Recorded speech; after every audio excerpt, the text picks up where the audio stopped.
Kung matetreten sila sa pagtakbo ng mga Duterte, matreten sila. Bakit? Matitino yung Duterte. Ako po'y nangangarap na ang Duterte mabalik. Pansinin nyo, noong panahon niya na nakaupo, mga politiko'y takot na gumawa ng mali. Pati pulis, pati sundalo, takot. Aba, biglang anong nangyari? Ngayon ang mga kurakot mga nakaupo. Narin po kayo? Tayo may hindi pinanganak kahapon. Alam natin yan. Bakit ang isang obispo ay sumusuporta sa ganito? Aba, hindi masamang mangarap. Nakikita ko na pangalan man ng isang Aita, walang dumarating na progreso sa amin. Mabuti po si Tatay Digong. Si Tatay Digong, ako po ay nakapunta.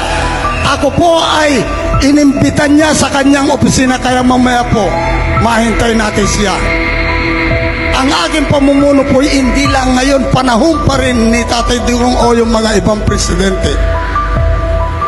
Nakita ko po kay Tatay Digong, hindi po niya ako kinahiya na isang leader. Inikot po niya ako doon sa PACC.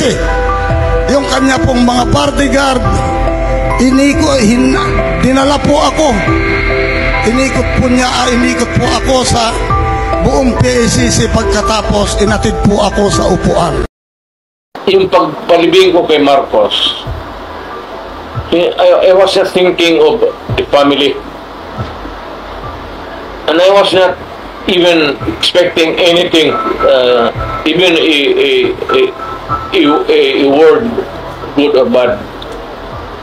Ang akin lang question doon is, I was a president and I was faced with this dilemma.